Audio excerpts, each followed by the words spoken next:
हमजत चिमाएव का latest interview हुआ है अभी, और उस इंटरव्यू में बहुत सारी इंपॉर्टेंट मसालेदार आपको इंफॉर्मेशन मिलेगी, जिसमें उनसे बहुत सारे पर्सनल प्रोफेशनल क्वेश्चन पूछे गए हैं। नेक्स्ट फाइट के बारे में बात की गई है। अडेसानिया, परेरा, उस्मान, कोविंगटन, हर किसी के बारे में यहां तक उन्होंने बात की है। इवन फ्रांसिस एनगानू को भी टॉन्ट किया है, और लोग उन्हें विलन समझ रहे हैं, उनको बू करते हैं, उसके बारे में भी बात की है। और यहां पर एक कंप्लीट इंटरव्यू को, जो लगभग 45 मिनट का था, मैंने बिल्कुल बना लिया है आप लोगों के लिए हिंदी में, ताकि आप लोग इसे एंजॉय कर सकें। वीडियो को शुरू से लेकर लास्ट तक देखना। हमजत का 2022 कैसा रहा, 2023 कैसा होगा, हर उस चीज के बारे में हमजत ने छोटी से छोटी और मोटी से मोटी डिटेल दी है। 45 मिनट के इंटरव्यू को मैं 15 मिनट के अंदर कवर करने की कोशिश करूंगा, और यहां पर हर एक बात जो होगी वो इंपॉर्टेंट होगी। इंटरव्यू की शुरुआत होती है, उनसे पूछा गया नई कार ले ली, इंस्टाग्राम से पता चला। तो हमजत ने कहा कि 2 कार हो गई अब मेरे पास, काम में आती है। एक कार जो है कम रहती थी, अब 2 हो गई हैं, कोई बात नहीं। उनसे पूछा गया कि लास्ट फाइट जो केविन हॉलैंड के अगेंस्ट थी, उसमें तो आपने सबसे ज्यादा पैसा कमाया होगा अपनी फाइट्स में। तो यहां पर कहा कि जब तक आप पैसा नहीं कमाते कुछ चलता नहीं है, और मेरी अब तक की आप पिछली फाइट्स देखोगे तो मेरी 6 फाइट के अंदर मैंने इतना नहीं कमाया था जितना मैंने अपनी पिछली फाइट से कमा लिया, लेकिन वो पैसा 50% टैक्स में चला गया, तो मेरे पास इतने पैसे अभी बचे नहीं हैं। और उन्होंने कहा कि मैंने अभी अभी फाइट करनी शुरू की है, और मैं इतना ज्यादा अमीर नहीं हूं, मैंने 6 फाइट ही तो की हैं, फ्यूचर में मैं बहुत कमाऊंगा। लेकिन फिर आगे पूछा उनसे कि ट्रेनिंग कैसी चल रही है, और ये तो बताओ कि किसके लिए चल रही है। यहां पर जो है हमजत ने कहा कि एक दिन के अंदर 3 से 4 मेरे ट्रेनिंग सेशन चल रहे हैं, मुझे नहीं पता किसके लिए चल रही है। मैं 2 लोगों के लिए ट्रेनिंग कर रहा था, एक तो उस्मान के लिए, लेकिन उसको लियोन एडवर्ड ने हरा दिया। फिर मैं तैयारी कर रहा था अडेसानिया के लिए, लेकिन उसको एलेक्स परेरा ने हरा दिया है। तो अब किसी के साथ भी फाइट हो, मैं तैयार हूं। फिर उसने कहा कि अब दोनों डिवीजन जो थे उनके नए चैंपियन हो गए हैं। 170 में लियोन एडवर्ड और 185 में एलेक्स परेरा। जनवरी में मैं ब्राजील में फाइट करना चाहता हूं एलेक्स परेरा से, और मार्च में मैं कोबी कोविंगटन से फाइट करने के लिए रेडी हूं लंदन में। यानी यहां पर अपनी 2 फाइट को लेकर इंटरेस्ट जाहिर किया। जनवरी में परेरा के साथ ब्राजील में, और मार्च में कोबी कोविंगटन के साथ लंदन में। फिर उनसे पूछा गया कि क्या इन दोनों फाइट के बारे में डेना वाइट से कोई बात हुई है। तो यहां पर कहा कि इंस्टाग्राम मैसेज मैंने कर दिया है, और जो यूएफसी का मैच मेकर है शॉन शेल्बी, उससे मैंने फोन पर बात की है, और फोन पर उन्होंने कहा है यस लेट्स गो, चलिए इसको करते हैं। और यहां पर एक चीज और कही यहां पर कोबी कोविंगटन के बारे में हमजत ने, कि कोबी कोविंगटन फाइट नहीं चाहता है, क्योंकि वो चुप नहीं रहता। कोबी कोविंगटन के साथ अगर किसी की फाइट होनी होती है तो वो मेंटल गेम खेलना शुरू करता है, और मैं भी किसी के साथ मेंटल गेम खेलना तभी शुरू करूंगा जब ये फाइट फिक्स होती हुई दिखाई देगी। तो मुझे नहीं लगता कि कोबी कोविंगटन फाइट करना चाहता है। फिर उन्होंने कहा कि बिलाल मोहम्मद बहुत मुझे चैलेंज कर रहा है, लेकिन जो मेरे से नीचे की रैंक है उनके साथ मैं फाइट नहीं करना चाहता। मैं फाइट करूंगा जो मेरे से ऊपर के हैं या चैंपियन है, क्योंकि मुझे अब चैंपियनशिप जीतनी है। और यहां पर एक और इंटरेस्टिंग बात कही कि मैं सिर्फ वेल्टर वेट और मिडिल वेट में फाइट नहीं करना चाहता, मैं लाइट हैवी वेट में भी फाइट करना चाहता हूं। गिव मी ग्लोवर टक्सेरा और हिरी प्रोहाचका, यानी कि हिरी प्रोहाचका और ग्लोवर टक्सेरा के साथ भी मैं फाइट करने के लिए रेडी हूं, या फिर जो उनकी टाइटल फाइट होगी उसका बैकअप फाइटर बनने के लिए भी तैयार हूं मैं। ठीक है, अब यहां पर उन्होंने हिंट दे दिया कि वो 3 डिवीजन को टारगेट करेंगे। फिर उनसे पूछा गया कि 2022 कैसा रहा, और इस 2022 में आपको लग रहा था कि टाइटल शॉट मिलेगा, लेकिन आपको मिला नहीं, लेकिन आप अब नजदीक आ गए हो, तो नेक्स्ट साल के बारे में क्या उम्मीद है और ये साल कैसा रहा। तो हमजत ने अपने पूरे 2022 को देखकर कहा कि अगर मैं हेल्दी रहा तो दोनों बेल्ट मेरे पास 2023 में होंगी। 2023 मेरा साल है, कोबी के बाद मुझे नेक्स्ट बेल्ट चाहिए ही चाहिए, चाहे वो वोल्टर वेट की हो, चाहे मिडिल वेट की, चाहे लाइट हैवी वेट की। मुझे कोबी के बाद एक फाइट के बाद टाइटल शॉट चाहिए ही चाहिए। 2023 में मैं बेल्ट्स लेने वाला हूं। उसके बाद पूछा गया कि क्या कोबी कोविंगटन की फाइट पक्की है, तो यहां पर कहा आई डोंट थिंक सो, मुझे नहीं लगता। कुछ लोग बोलते कुछ और हैं और करते कुछ और हैं। कुछ लोगों के साथ फाइट फिक्स करना मुश्किल हो जाता है, जैसे कि मैं हूं, आई फाइट एनीबॉडी, ऐसे सारे फाइटर नहीं होते। तो यहां पर मुझे लगता है कि कोबी कोविंगटन फाइट एक्सेप्ट नहीं करेगा। और फिर उसने कहा कि फ्रांसिस नगानू को जानते हो, कुछ लोग ऐसे भी हैं जो कह रहे हैं कि यूएफसी पैसा नहीं देते, लेकिन वो भूल गए कि वो 3-4 साल पहले क्या थे। फ्रांसिस नगानू ने खुद कहा था कि वो एक मजदूर था, होमलेस था, लेकिन आज वो करोड़पति अरबपति हो गया है। लोग अपने पुराने दिन भूल जाते हैं, इसलिए यूएफसी को कुछ कुछ कहते हैं। अगर आपको पैसा ही कमाना है तो साल में 2 या 3 बार लड़ो, आपके पास पैसे बहुत हो जाएंगे। तो यहां पर फ्रांसिस नगानू को भी लपेटे में ले लिया किसने? हमजत चिमाएव ने। क्या पता भाई, 3 डिवीजन को तो वो टारगेट कर ही रहे हैं, हैवीवेट को भी लपेटे में ले लिया। Well and good.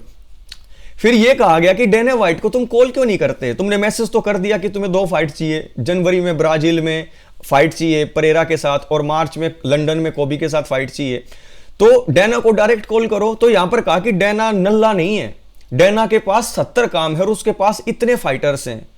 मैंने मैसेज कर दिया है इंस्टाग्राम पर, टाइम मिलते ही वो देख लेगा।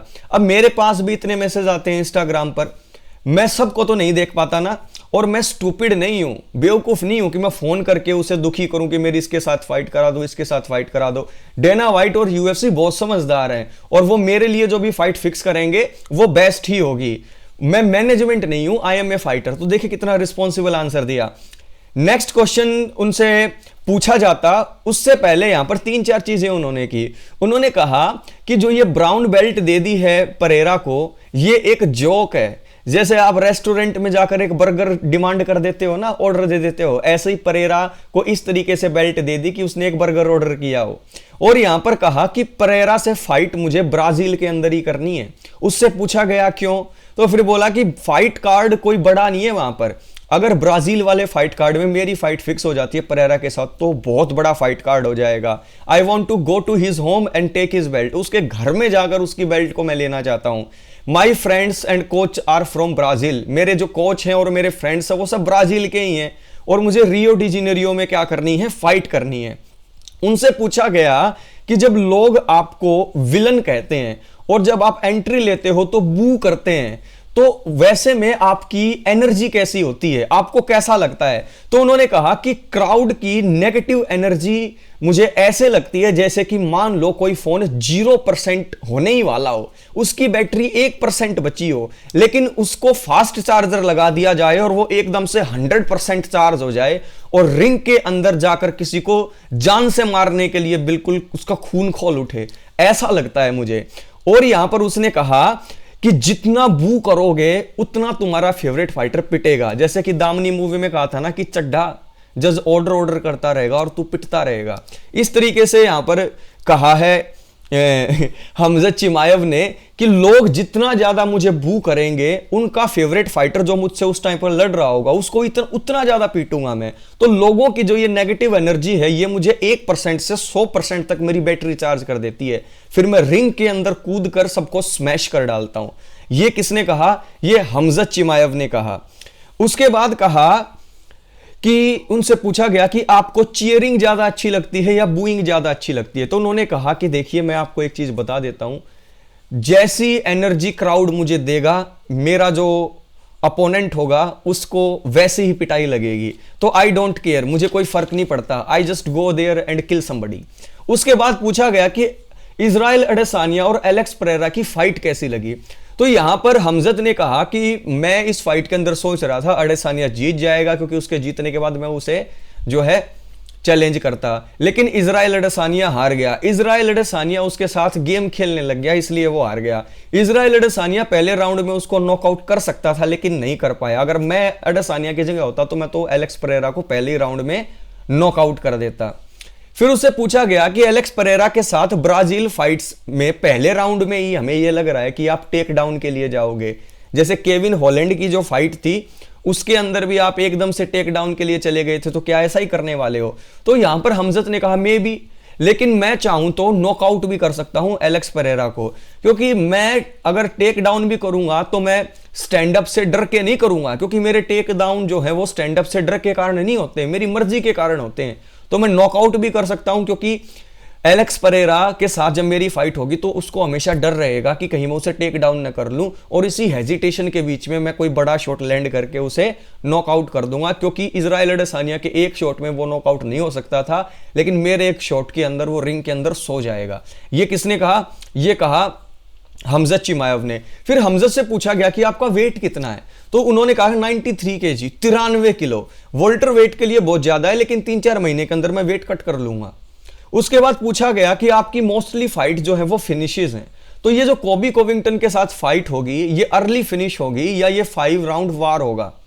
जैसे तुम्हारी फाइट जो थी गिलबर्ट बर्न के साथ, वो भी हार्ड फाइट थी, लास्ट तक चली थी। तो यहां पर कहा कि कोबी कोविंगटन वाली फाइट ना इजी होगी गिलबर्ट बर्न्स वाली फाइट से, क्योंकि गिलबर्ट बर्न मेरे लिए टफ अपोनेंट था, कोबी कोविंगटन नहीं है, क्योंकि गिलबर्ट बर्न की स्ट्राइकिंग पावर ज्यादा है और वो ग्राउंड में कोबी कोविंगटन जितना ही खतरनाक है। लेकिन आई विल नॉक डाउन कोबी, ही विल स्लीप। उसके बाद कहा जब चाहूं टेक डाउन कर सकता हूं, तो ये फाइट मेरे लिए इतनी मुश्किल नहीं होगी। और जो गिलबर्ट बर्न वाली फाइट है उसमें मैं गिलबर्ट बर्न को सिर्फ नॉकआउट करना चाहता था, टेक डाउन तो मैं उसको भी कर लेता अगर मैं पूरी जो है अपना 100% ये चाहता तो, लेकिन बस मुझे उसे नॉकआउट करना था, तो मैं अपने गेम प्लान से हट गया, नहीं तो गिलबर्ट बर्न भी इतना कोई मुश्किल नहीं था मेरे बाद। फिर यहां पर पूछा गया कि दोनों बेल्ट अगर तुम जीत भी गए तो मैनेज कैसे करोगे, यानी कि कैसे डिफेंड करोगे दोनों बेल्ट? तो हमजत ने कहा कि 2 बेल्ट कौन सी, 3 बेल्ट की बात करो। मैं 3 बेल्ट जीतने वाला हूं, और मैं वो चैंपियन नहीं हूं कि जो एक बेल्ट जीतकर साल में एक बार लड़े। उसने 2-3 लोगों के नाम लिए, उस्मान वगैरह, लियोन एडवर्ड वगैरह, कि जो एक साल में एक फाइट करते हैं। मैं वो नहीं हूं, मैं एक साल में 4 फाइट करूंगा, जिसमें मैं तीनों बेल्ट को एक एक बार डिफेंड कर लूंगा। तो मैं यहां पर 2 बेल्ट नहीं 3 बेल्ट जीतने वाला हूं, और एक साल के अंदर मैं 4 फाइट करने के लिए रेडी हूं, जिसमें 3 मेरे टाइटल डिफेंस हो जाएंगे, कम से कम तो 4 नहीं तो 3 हो जाएंगी। तीनों टाइटल डिफेंस में कर लूंगा, तीनों बेल्टों के, ठीक है। फिर यहां पर पूछा गया कि क्या एलेक्स परेरा फाइट एक्सेप्ट करेगा, तो यहां पर हमजत चिमाएव ने कहा कि देखिए ब्राजील के अंदर अगर एलेक्स परेरा ये कहता है कि किसी के साथ भी फाइट वो एक्सेप्ट करने के लिए रेडी है, तो ब्राजील के अंदर उसके होम टाउन के अंदर वो फाइट को एक्सेप्ट करेगा। और ये अगर फाइट उसने एक्सेप्ट कर ली तो ये बहुत बड़ी फाइट होने वाली है, क्योंकि उसने कहा था आई विल फाइट एनीबडी, तो हमजत भी ऐसा है कि आई विल फाइट एनीबडी, तो ये फाइट हो सकती है। तो ये पूरा जो है इंटरव्यू था हमजत चिमाएव का 45 मिनट का, जिसमें जो मेन बातें थी मोस्टली वो मैंने आपके साथ शेयर कर दी है। अब यहां पर एक बात साफ निकल कर आती है कि 2023 में हम हमजत चिमाएव को मल्टीपल टाइटल फाइट्स के अंदर देख सकते हैं। अब एकदम से 3 टाइटल फाइट जीतना आसान होगा, मुश्किल होगा, ये पता नहीं। क्या आप लोग ये सोचते हैं कि गिलबर्ट बर्न मुश्किल था, को भी आसान होगा? क्या आपको लगता है कि एलेक्स परेरा को सबमिशन से तो हराने के चांस है, क्या नॉकआउट भी कर सकता है हमजत? क्या आपको लगता है कि कमारू उस्मान अगर लियोन एडवर्ड को हरा दे तो क्या कमारू उस्मान हरा पाएगा हमजत को? क्या आपको यह लगता है कि जिस तरीके से ट्रेनिंग चल रही है हमजत की, जिस तरीके से उनका वेट मैनेजमेंट चल रहा है, क्या वो तीनों जो है डिवीजन के अंदर चैंपियन बन सकते हैं? कमेंट बॉक्स में कमेंट करके मुझे जरूर बताइएगा, और ये वीडियो कैसी लगी ये भी मुझे जरूर बताइएगा। टेक केयर, ख्याल रखें।